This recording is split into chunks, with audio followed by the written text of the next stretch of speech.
ఏమైంది రంగుందా? తెలుగు సినిమాల్లో హీరోయిన్ని విలన్ బీట్ వేసినట్టు అలా పైనుంచి కిందకి స్కాన్ చేస్తున్నారేంటి? ఏం లేదురా, 10 లక్షలు బ్యాగ్లో తాలేదు, సూట్ కేసులో తాలేదు, జోబులో పడుతుందంటే జోబులో కూడా పట్టదు కదా. చెక్కు గిట్ర తెచ్చావేమో, క్యాషే తెచ్చావేమో అని చూస్తున్నా. దాని గురించే మాట్లాడదామని చెప్పి వచ్చాను రంగుందా. మీరు నా కేసుకి హెల్ప్ చేసినందుకు చాలా థ్యాంక్స్ రంగుందా. కాకపోతే కాకపోతే మా నాన్నకి ఆస్తితో పాటు అప్పులు కూడా చాలా ఉన్నాయని తెలిసింది రంగుందా. అప్పులా?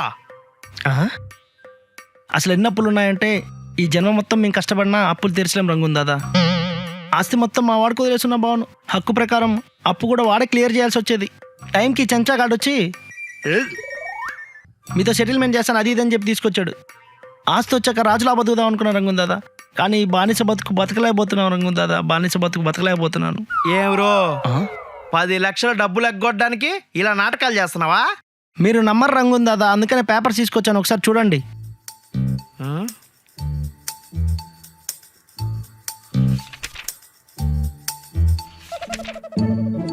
అంటే నాకు రావాల్సిన 10 లక్షలు రానట్టేనా?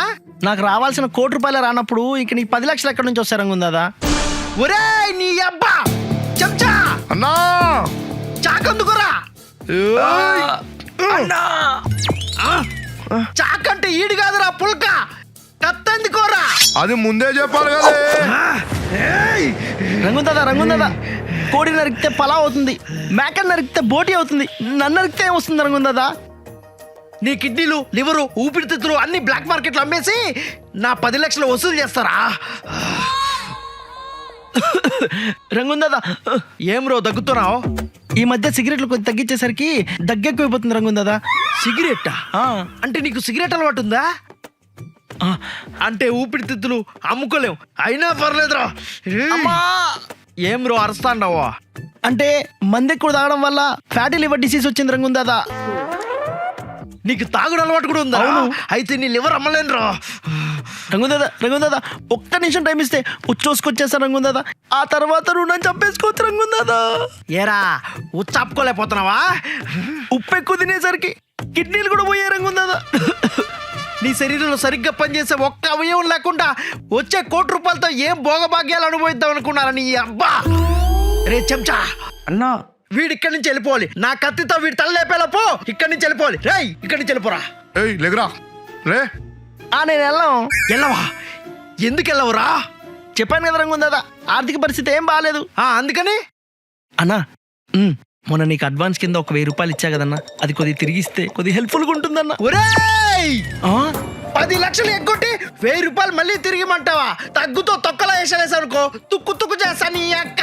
పోరా అన్నా ప్లీజ్ అన్నా, నా ₹1,000 అన్నా. అన్నా నా ₹1,000 అన్నా. తడుబ్బే అన్నా ప్లీజ్ అన్నా, నా ₹1,000 తెగచకలాడుతున్నావు. ఏది దింపుతావు అన్నా. వద్దన్నా, అన్న మూడు బాగుంది కాబట్టి నేనేం చేయలేదు, లేదంటే నరబలిస్తుండే. అన్నా ప్లీజ్ అన్నా అన్నా. ఏమిటండి ఆ అరుపులు? హోమ్ థియేటర్లో రక్త చిత్ర సినిమా చూస్తున్నారు అనుకుంటా. అన్నా ప్లీజ్ అన్నా, నా ₹1,000 అన్నా. అన్నా కొట్టకన్నా అన్నా, కొట్టకన్నా ప్లీజ్ అన్నా, నా ₹1,000 అన్నా, కొట్టకన్నా. పోరా. ఇంకోసారి ఇటు కనబడ్డావు కోశకారం పెడతా బిడ్డ. ఎవరతను? ఏమదిరా ఎటును? అదృష్టవంతుడు. అదృష్టవంతుడా? అందుకే అన్న చేత చావకుండా బ్రతికిపోయాడు.